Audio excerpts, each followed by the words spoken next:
സ്നേഹപൂർവ്വം ഷാമ സീരിയലിലെ ലേറ്റസ്റ്റ് എപ്പിസോഡിൻ്റെ റിവ്യൂയിലേക്ക് എല്ലാവർക്കും സ്വാഗതം. അങ്ങനെ ജയന്തി ഇങ്ങനെ ഓരോന്ന് ചുമ്മാ പറഞ്ഞുകൊണ്ടേയിരിക്കുവാണ് കേട്ടോ.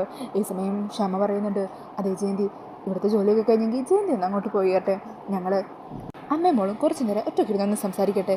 അയ്യോ ശരി മാഡം, ഞാൻ എന്നാ പോകുവാണേ. പിന്നെ ഞാനീ പറഞ്ഞ കാര്യങ്ങളൊന്നും രാമേട്ടനോട് പറയണ്ട കേട്ടോ, എന്തായാലും കേട്ടാൽ പിന്നെ തുടങ്ങും വെപ്രാളം. എന്നാൽ ശരി മാഡം. അങ്ങനെ പറഞ്ഞ് ജയന്തി അവിടെ നിന്നും പോകുവാണ്. ഈ സമയം ശ്യാമ രാധികയോട് പറയണേ, ആള് വാതാരത്തിൽ സംസാരിക്കുന്നേ ഉള്ളൂ, പാവമാണെന്ന് തോന്നുന്നു. അന്നേരം രാധിക പറയുക, പാവമൊന്നുമല്ല, നല്ല സൂത്രക്കാർ തന്നെയാ. പറയാനുള്ള എല്ലാ കാര്യങ്ങളും മാഡത്തോട് പറഞ്ഞില്ലേ, മാഡത്തിൻ്റെ കയ്യിൽ നിന്ന് സഹായം കിട്ടണം, അതിനുവേണ്ടിയല്ലേ അങ്ങനെയൊക്കെ സംസാരിച്ചത്. അന്നേരം ശ്യാമ പറഞ്ഞേ, അത് ശരി, അപ്പം മോൾക്കെല്ലാം മനസ്സിലാവുന്നുണ്ടല്ലേ. അങ്ങനെയൊക്കെ പറയുമെങ്കിലും അതെല്ലാവരുടെ കഷ്ടപ്പാടും ഉണ്ടല്ലേ. എന്നാലാവുന്ന വിധത്തിൽ ഞാൻ എന്തെങ്കിലും സഹായമൊക്കെ ചെയ്യാറുണ്ട്. പിന്നെ അവരെയും പറഞ്ഞിട്ട് കാര്യമില്ല, മൂത്ത മോളുടെ വിവാഹപ്രായത്തിൽ നിൽക്കുക, എന്തെങ്കിലും കാര്യമായിട്ട് തന്നെ സഹായിക്കണം. എന്നാൽ ശരി മോള് വാ, നമുക്ക് ഇവിടെയൊക്കെ ചുറ്റും നടന്നൊന്ന് കാണാം, ഈ റൂമിൽ തന്നെ ഇരിക്കണ്ടല്ലോ. അങ്ങനെ പറഞ്ഞ് രാധികയും കൂട്ടി ക്ഷാമ അവിടെ എല്ലാം കാണാനായിട്ട് പുറത്തേക്ക് പോകുവാണ്. പിന്നീട് കാണിക്കുന്നത് മ്യൂസിക് സ്കൂളിലെത്തുന്ന വരുണിനെയാണ് കേട്ടോ. ഈ സമയം മ്യൂസിക് സ്കൂളിൻ്റെ മുറ്റത്ത് തന്നെ 2-3 കുട്ടികളെ കളിച്ചുകൊണ്ടൊക്കെ നിൽക്കുന്നുണ്ടാവും. അങ്ങനെ വരുൺ അതിലൊരു കുട്ടിയെ വിളിക്കുക, മോളെ, നിങ്ങളെ ഡാൻസൊക്കെ പഠിപ്പിക്കുന്ന രാധിക ടീച്ചറല്ലേ? ടീച്ചറുണ്ടോ അകത്ത്? ഇല്ലല്ലോ, ടീച്ചർ 2 ദിവസമായി വന്നിട്ട്. ആണോ? അങ്ങനെയാണെങ്കിൽ ഫിദ മേഡം ഉണ്ടോ? ഫിദ മേഡം ഇല്ല, ഫിദ മേഡം വന്നിട്ട് 2-3 ദിവസമായി.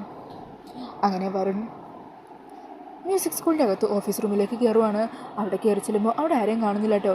വരുൺ അങ്ങനെ അവിടെയുള്ളൊരു കസേര വന്നിരിക്കുവാണ്. ഈ സമയം അമൃത അങ്ങോട്ടേക്ക് നടന്നു വരുന്നത് കുട്ടികൾ കാണുക. അങ്ങനെ ആ കുട്ടി അമൃതയുടെ അരികിലേക്ക് ഓടിപ്പോയിട്ട് പറയണേ, അമൃത മാഡം, രാധിക ടീച്ചറെ ഫിദ മാഡത്തിന് അന്വേഷിച്ച ഒരാൾ വന്നിരുന്നു. ആണോ? ആരാ വന്നത്? അറിയില്ല. എന്നിട്ട് അയാൾ പോയോ? ഇല്ല, ഓഫീസിലേക്ക് പോകുന്നുണ്ടായിരുന്നു. അങ്ങനെ അമൃത വേഗം തന്നെ ഓടി ഓഫീസിലേക്ക് ചെല്ലുവാണ്. അന്നേരം വരുണാണെങ്കിൽ അവിടെ തലക്ക് കൈയും കൊടുത്തിരിക്കുമായിരിക്കും. ഈ സമയം അമൃത വന്ന് ചോദിക്കുക, ആരാ അത്? അന്നേരം വരുൺ പെട്ടെന്ന് എണീറ്റ് നിൽക്കുവാണ് കേട്ടോ. അപ്പോഴാണ് വരുണ വന്നിരിക്കുന്നതെന്ന് അമൃതക്ക് മനസ്സിലാവുന്നത്. ഈ സമയം വരുൺ അമൃതയുടെ അരികിലേക്ക് ചെല്ലുക. അത് ഞാനിവിടെ വന്നപ്പോൾ ആരും കണ്ടില്ല, അതാ ഇവിടെ വന്നിരിക്കാമെന്ന് കരുതിയത്. വരണോ? വരണെന്താ ഇവിടെ? അത് പിന്നെ എനിക്ക് രാധികയൊന്ന് കാണണം. അതിന് രാധിക ഇപ്പോൾ 2-3 ദിവസം ഇങ്ങോട്ട് വന്നിട്ട്. ഫിദ മേഡോ? ഫിദയും വന്നിട്ട് കുറച്ച് ദിവസമായി. ഫിദ ഒരു ഒഫീഷ്യൽ ടൂറിൻ്റെ ഭാഗമായിട്ട് പോയിരിക്കുക. അന്നേരം വരുൺ പറയണേ, എനിക്ക് രാധികയോടൊന്ന് സംസാരിക്കണം, അത്യാവശ്യം ഇതുകൊണ്ടാ. എനിക്കറിയാം രാധിക ഫിദ മാഡത്തിൻ്റെ ഒപ്പം ഉള്ളതെന്ന്. ഫിദ മാഡം എവിടെയെന്ന് പറഞ്ഞാൽ മതി, ഞാൻ അവിടെ പോയി കണ്ടോളാം. വരുൺ, എനിക്കതൊന്നും അറിയില്ല, ഇതൊരു സ്ഥാപനമാണ്. ഫിദ ഇല്ലാത്തതുകൊണ്ട് തന്നെ ഇവിടുത്തെ കാര്യങ്ങളൊക്കെ നോക്കി നടത്തേണ്ട ചുമതല എനിക്കാവുള്ളത്. വരുൺ വെറുതെ ബുദ്ധിമുട്ടുണ്ടാക്കരുത്. അന്നേരം വരുൺ പറയണേ, എനിക്കറിയാം രാധികയെക്കുറിച്ച് എന്തോ ചില കാര്യങ്ങൾ നിങ്ങളെല്ലാവരും മറച്ചു വെക്കുന്നുണ്ട്. അതെന്തോ ആയിക്കോട്ടെ, എനിക്ക് രാധികയെ കണ്ട് ഒന്ന് സംസാരിച്ചാൽ മാത്രം മതി. ഒരു കാര്യം ചെയ്യ്, നിങ്ങൾ ഫിദ മാഡത്തെ ഒന്ന് വിളിക്കുക, എന്നിട്ട് രാധികയോട് എനിക്കൊന്ന് സംസാരിക്കണമെന്നുള്ള കാര്യം പറ. അയാളുടെ ശബ്ദം ഒന്ന് കേട്ടാൽ മതി. വരുൺ, ഞാൻ പറയുന്നത് മനസ്സിലാവുന്നില്ലേ? ഒഫീഷ്യൽ ടൂറിലായതുകൊണ്ട് തന്നെ ഫിദ ഫോൺ കോളൊന്നും അറ്റൻഡ് ചെയ്യില്ല, അതുകൊണ്ടാണ് ഞാൻ പറയുന്നത്. വരുൺ തൽക്കാലം ഇവിടെ നിന്ന് പോകും. അന്നേരം ആകെ തകർന്ന വരുൺ അവിടെ നിന്നും പുറത്തേക്ക് ഇറങ്ങുവാണ്. ഈ സമയം വരുൺ പോയി എന്ന് ഉറപ്പാകുമ്പോഴേക്കും അമൃത ഫോൺ എടുത്ത് ഫോണിൽ ഷ്യാമയെ വിളിക്കുക. ഈ സമയം ഷ്യാമ കുറച്ച് പുറത്തേക്ക് മാറി കോൾ അറ്റൻഡ് ചെയ്യുക. എന്തായിട്ടെത്തി? എന്തെങ്കിലും പ്രശ്നമുണ്ടോ? അതെ, ഇന്ന് ഇവിടെ വരുൺ വന്നിരുന്നു. രാധികേനെ ഫിദയെ അന്വേഷിച്ചാണ് വന്നത്. വരുണും രാധികയും തമ്മിലുള്ള കാര്യങ്ങളൊക്കെ നമുക്കറിയാമല്ലോ. പക്ഷേ നമ്മൾ മനസ്സിലാക്കിയതിലും വലിയ പ്രശ്നങ്ങളൊക്കെ ഇവിടെ നടന്നുകൊണ്ടിരിക്കുന്നത്. വരുണിൻ്റെ സംസാരത്തിൽ നിന്നൊക്കെ എനിക്ക് അങ്ങനെയാണ് തോന്നിയത്. വരുണാണെങ്കിൽ രാധികയെ കാണണമെന്നുള്ള ആവശ്യമായിട്ടാണ് വന്നത്. വരുണാകെ തകർന്ന മട്ടിലായിരുന്നു, എല്ലാം നഷ്ടപ്പെട്ട പോലത്തെ ഒരവസ്ഥ. ഈ സമയം ഇതൊക്കെ കേട്ടിട്ട് ക്ഷമ പറയണേ, എന്തൊക്കെ പറഞ്ഞാലും ഈ ഒരു യാത്ര എന്തുകൊണ്ടും നന്നായെന്ന് തോന്നുന്നു അല്ലേ? എല്ലാ കാര്യങ്ങളെക്കുറിച്ചും കൂടുതലായിട്ട് നമുക്കറിയാൻ പറ്റുന്നുണ്ടല്ലോ. എന്താണെങ്കിലും നമുക്ക് നോക്കാം. തൽക്കാലം ഏട്ടത്തിയൊന്നും വിട്ടു പറഞ്ഞിട്ടില്ലല്ലോ? ഇല്ല, ഞാനൊന്നും വിട്ടു പറഞ്ഞിട്ടില്ല. എനിക്കൊന്നും അറിയില്ല എന്നുള്ള രീതിയിൽ തന്നെയാണ് പറഞ്ഞത്.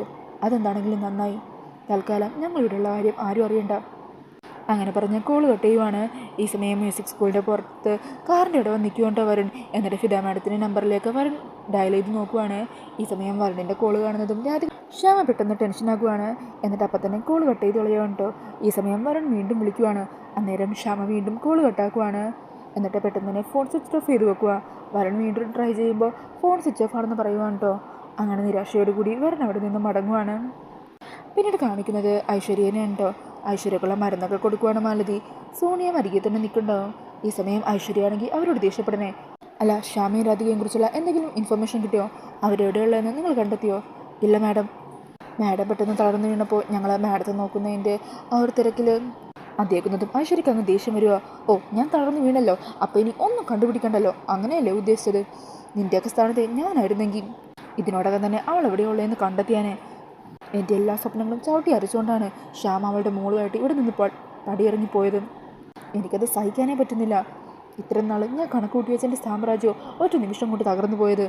ഒരിക്കലും അമ്മയെ മോളെ ഞാൻ ഒന്നിച്ച് ജീവിക്കാനായിട്ട് അനുവദിക്കില്ല. വർഷങ്ങൾക്ക് മുമ്പ് ഞാൻ അവരെ എങ്ങനെയാണോ അകറ്റിയത് അതേപോലെ തന്നെ അകന്ന് നിൽക്കണം രണ്ടും. അവർ തമ്മിൽ ഒരിക്കലും അടുക്കാനോ സ്നേഹിക്കാനോ പാടില്ല. അതിൻ്റെ കൺമുമ്പിൽ കാണുന്നത് പോലും എനിക്ക് സഹിക്കാൻ പറ്റില്ല. നിങ്ങളേക്ക് എന്തിനു കൊള്ളാം? ഇതുവരെയായിട്ടും അവളെ കണ്ടെത്താനായിട്ടായില്ലല്ലോ. ആ മ്യൂസിക് സ്കൂളിൻ്റെ പരിസരത്തും ശ്യാമയുടെ വീട്ടിലൊക്കെ അന്വേഷിക്കണം.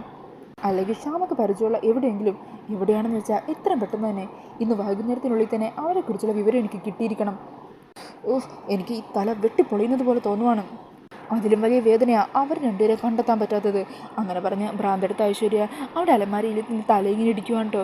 ഇത് കണ്ട് സോണിയെ മാലതിയൊക്കെ ഐശ്വര്യ തടയുക. മേഡം എന്തായി കാണിക്കുന്നത്? വിട്, തൊട്ട് പോയത് തന്നെ. ആദ്യം ഞാൻ പറഞ്ഞ ജോലി എത്രയും പെട്ടെന്ന് ചെയ്ത് തീർക്കാൻ നോക്കും. ആ ശ്യാമയും മോളെ കണ്ടെത്തി ഈ ഭൂമിയിൽ നിന്ന് ഇല്ലാതാക്കിയാലേ എനിക്ക് സമാധാനം കിട്ടും.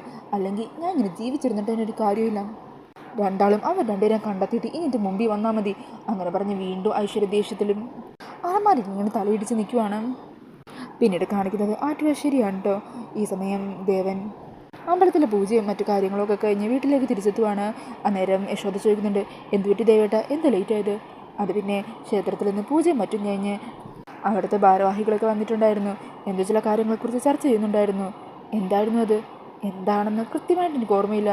ക്ഷേത്രത്തിലെ പൂജയെ പറ്റിയോ അതോ എന്തെങ്കിലും പരിപാടിയെ പറ്റിയോ ആണോ എന്ന് ഓർത്തെടുക്കാനായിട്ട് പറ്റുന്നില്ല. എന്തുപറ്റി ദേവേട്ട, പനി വീണ്ടും കൂടിയോ? ഇവിടുന്ന് പോയപ്പോൾ തൊട്ട് എൻ്റെ മനസ്സിലൊരു ചോദ്യം ഉണ്ടായിരുന്നു. അത് കാരണം മനസ്സാകെ താളം ചുറ്റി നിൽക്കുക. അതിരാവിലെ തന്നെയുള്ള വരുണിൻ്റെ വരവ്, അതിൽ എനിക്കെന്തോ ചില സംശയങ്ങൾ തോന്നുക. നിങ്ങൾ എന്നിൽ നിന്ന് എന്തെങ്കിലും കാര്യം മറച്ചു വെക്കുന്നുണ്ടോ? ഭാര്യയുടെ ചേച്ചിയെ അന്വേഷിച്ച് വരുണിവിടെ വരുന്നതിൽ അസ്വാഭാവികതയൊന്നുമില്ല. പക്ഷേ വരുണിവിടെ വന്നതും വരുണിൻ്റെ മട്ടും ഭാവമൊക്കെ കാണുമ്പോൾ അതൊന്നുമല്ല എനിക്ക് തോന്നുന്നത്. എന്താ യശോദേ, മറ്റെന്തെങ്കിലും രഹസ്യമുണ്ടോ? എന്നിൽ നിന്ന് എന്തെങ്കിലും നീ മറച്ചു വെക്കുന്നുണ്ടോ? അത് പിന്നെ എന്ന് പറഞ്ഞ് യശോദ ആകെ എന്തു പറയണമെന്നറിയാതെ പരിഗണിക്കുകയാണ്. ഈ സമയം ദേവൻ വീണ്ടും ചോദിക്കുക. അന്നേരം അത് കേട്ട് മുത്തശ്ശി എങ്ങോട്ടേക്ക് എത്തുക. എന്താ ദേവ, എന്താ നിനക്ക് അറിയേണ്ടത്? ഈ നിസ്സാര കാര്യത്തിനൊക്കെ നീ എന്തിനാ ഇങ്ങനെ ആവശ്യമില്ലാത്ത പ്രശ്നങ്ങൾ ഉണ്ടാക്കുന്നത്? നിൻ്റെ മനസ്സിലോരോ സംശയങ്ങൾ കടന്നുകൂടിയിട്ടുണ്ട്. അതിന് വേണ്ട ഒന്നും ഇവിടെ സംഭവിച്ചിട്ടില്ല. പിന്നെ എന്ത് പറയണമെന്നാണ് നീ യശോദയോട് പറഞ്ഞുകൊണ്ടിരിക്കുന്നത്? എന്നെ നിനക്ക് കാണുന്നത് ഇഷ്ടമല്ലെന്നറിയാം. പക്ഷെ നീ ഇങ്ങനെ ഓരോ ആവശ്യമില്ലാത്ത കാര്യങ്ങളൊക്കെ ആലോചിച്ച് മനസ്സ് വിഷമിപ്പിച്ച് നിൻ്റെ ആരോഗ്യം തന്നെയാണ് നശിപ്പിക്കുന്നത്. അത് കണ്ടു നിൽക്കാനേ അമ്മയായി എനിക്ക് കുറച്ച് ദണ്ണമൊക്കെ ഉണ്ട്. എൻ്റെ ആരോഗ്യകാര്യത്തെക്കുറിച്ചും എൻ്റെ അസ്വസ്ഥതകളെക്കുറിച്ചുള്ളത് അമ്മ വിഷമിക്കേണ്ട കാര്യമൊന്നുമില്ല. അതിന് വിഷമിക്കാനും അന്വേഷിക്കാനും ഒക്കെ ഏറ്റവും അവകാശമുള്ള ഒരാളുണ്ടായിരുന്നു, എൻ്റെ മോള്. അവൾക്ക് ഇപ്പോൾ അച്ഛൻ്റെ കാര്യങ്ങളെക്കുറിച്ചൊന്നും ചിന്തയില്ലല്ലോ. അവൾ എന്നെ വിട്ടു പോയില്ലേ എന്നും പറഞ്ഞ് ദേവൻ സങ്കടത്തോടെ അവിടെ ഇരിക്കുവാണ്ടോ. ഈ സമയം യശോദക്കാണെങ്കിൽ ദേവനോടെല്ലാം തുറന്നു പറയണമെന്നുണ്ട്. അങ്ങനെ ദേവനെ നോക്കുമ്പോൾ മുത്തശ്ശി കണ്ണുരുട്ടി പേടിപ്പിക്കുവാണ്. ഈ സമയം യശോദ, ദേവേട്ട എനിക്ക് എന്ന് പറഞ്ഞ് എന്തോ പറയാൻ തുടങ്ങുവാണ്ടോ. അന്നേരം മുത്തശ്ശി പറയണേ, എന്താ യശോദേ? ദേവനെ ചെന്ന് റൂമിലേക്ക് കിടത്തിക്കേ, അവനാകെ വയ്യാണ്ടിരിക്കുമല്ലേ. അന്നേരം ദേവൻ ചോദിക്കണേ, അല്ല യശോദേ, ഞാൻ എന്തോ പറയാൻ തുടങ്ങിയല്ലോ, എന്താ ഇത്? എനിക്ക് എന്ത് പറയാനുണ്ടെന്നാണ് നീ പറഞ്ഞത്? അന്നേരം മുത്തശ്ശി വീണ്ടും കണ്ണുരുട്ടുവാണ്. ആ സമയം യശോദ പറയണേ, അത് പിന്നെ ഞാൻ ദേവേട്ടിന് കുടിക്കാൻ എന്തെങ്കിലും എടുക്കട്ടെ എന്ന് ചോദിക്കുമായിരുന്നു. അത് കേൾക്കുന്നതും യശോദ കള്ളം പറയുവാണെന്ന് ദേവന് മനസ്സിലാക്കുക. എന്നിട്ട് ദേവൻ പറയണേ, യശോദേ, ഞാൻ ചോദിക്കുമ്പോൾ ഒന്നും മറച്ചു വെക്കുന്നില്ലെന്ന് പറയും. പക്ഷേ നിങ്ങളുടെയൊക്കെ പെരുമാറ്റം കാണുമ്പോൾ അറിയാം എന്തോ ഒരു കാര്യം ഇവിടെ പുകയുന്നുണ്ട്. പിന്നീട് കാണിക്കുന്നത് പ്രിയങ്കയുടെ ഫോണിലേക്ക് വിളിക്കുന്ന മുത്തശ്ശീനെയാണ്. ഹലോ മുത്തശ്ശി, എന്താ? അന്നേരം മുത്തശ്ശി പറയണേ, പ്രിയങ്ക മോളെ, ഇവിടെ ചില പ്രശ്നങ്ങളൊക്കെ ഉണ്ട്. ഇന്ന് രാധിക അന്വേഷിച്ചിവിടെ അതിരാവിലെ തന്നെ വന്നിരുന്നു. അക്കാര്യത്തെക്കുറിച്ച് ദേവൻ്റെ മനസ്സിൽ ചില സംശയങ്ങളൊക്കെ കടന്നു കൂട്ടിയിട്ടുണ്ട്. അതുകൊണ്ട് നമ്മളൊന്ന് സൂക്ഷിക്കണം. അയ്യോ മുത്തശ്ശി, ഇനിയിപ്പോൾ എന്ത് ചെയ്യും? നീ പേടിക്കണ്ട. പിന്നെ ഇല്ലേ, രാധികയുടെ കഴുത്തിൽ നിന്ന് നീ ഒന്ന് താലി ഉരി മേടിച്ചില്ലേ, അതെവിടെയാണ് നീ വെച്ചിരിക്കുന്നത്? അതിൻ്റെ ബാഗിൽ തന്നെയുണ്ട്. അയ്യോ, ഇനി അതൊരിക്കലും ആ വീട്ടിലിരിക്കാൻ പാടില്ല. ആ താലി മറ്റാരുടെയെങ്കിലും കണ്ണിൽ പെട്ട് കഴിഞ്ഞാൽ അപകടമാണ്. കളിമംഗലത്തുള്ളവരെല്ലാം നീ പറഞ്ഞത് കള്ളമാണെന്ന് വിശ്വസിക്കില്ലേ? പിന്നെ അവർക്ക് നിന്നിൽ എന്തെങ്കിലും വിശ്വാസം ഉണ്ടാകുമോ? മാത്രമല്ല, ദേവൻ ആ താലി എന്തായാലും പ്രശ്നമോ. അതുകൊണ്ട് ആ താലി എത്രയും വേഗം എവിടെയെങ്കിലും കൊണ്ടുപോയി കളയണം. അല്ല മുത്തശ്ശി, എവിടെ കളയാനോ? വല്ല ആറ്റിലോ പുഴയിലോ എവിടെയാണെന്ന് വെച്ചാൽ കൊണ്ടു ചെന്ന് കള. അത് പിന്നെ ആർക്കും തിരികെ കിട്ടാൻ പാടില്ല. അത് കുടിച്ചിടാൻ ഞാൻ സേഫാകുമോ മുത്തശ്ശി? നീ സേഫായി തന്നെ കുട്ടിക്കോ. ഇനി അഥവാ എന്തെങ്കിലും പ്രശ്നം വന്നു കഴിഞ്ഞാലും എന്താ ചെയ്യേണ്ടതെന്ന് മുത്തശ്ശി പറഞ്ഞുതരാം. അതുപോലെ തന്നെ നീ ഇന്ന് ചെയ്താൽ മതി.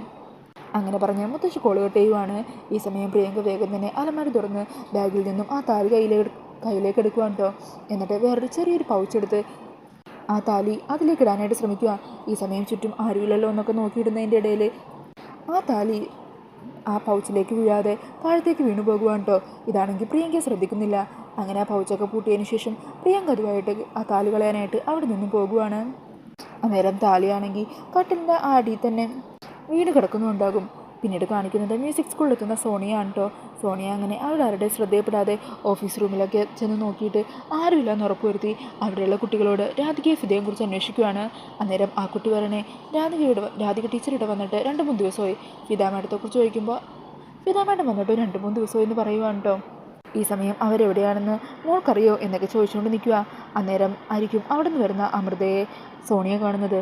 അമൃതയെ കാണുന്നതും സോണിയ അവിടെ നിന്ന് മറഞ്ഞു നിൽക്കുവാണ് കേട്ടോ. ഈ സമയം ആ കുട്ടി ഓടിച്ചെന്ന് അമൃതയോട് രാധിക ടീച്ചറിനെയും ഫിദ മാഡത്തെ അന്വേഷിച്ച് വേറൊരു സ്ത്രീ വന്നിട്ടുണ്ടെന്ന് പറയുക. എന്നിട്ട് എവിടെയാ സ്ത്രീ ഉള്ളത് എന്ന് അമൃത ചോദിക്കുവാണ് കേട്ടോ. ആ സമയം ആ കുട്ടി ഇതേ അവിടെ നിൽക്കുന്നുണ്ട് എന്നും പറഞ്ഞ് സോണിയ നിൽക്കുന്ന ഭാഗത്തേക്ക് വിരൽ ചൂണ്ടുക. ഈ സമയം സോണിയ അവിടെ നിന്ന് വേഗം ഓടി മരത്തിൻ്റെ ഇടയിൽ ഒളിച്ചു നിൽക്കുവാണ്. അന്നേരം അതാരാണെന്ന് അറിയാനായിട്ട് അവിടെ എല്ലാം ചുറ്റും നോക്കിക്കൊണ്ട് നിൽക്കുവാണ് അമൃത.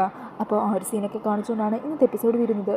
ഈ ഒരു റിവ്യൂ ഇഷ്ടമായിട്ടുണ്ടെങ്കിൽ മറക്കാതെ വീഡിയോ ഒന്ന് ലൈക്ക് ചെയ്യണേ. ഇതുപോലുള്ള കൂടുതൽ റിവ്യൂസിനായിട്ട് ഈ ചാനൽ ഒന്ന് സബ്സ്ക്രൈബ് ചെയ്തും കൂടി സപ്പോർട്ട് ചെയ്യണേ. താങ്ക്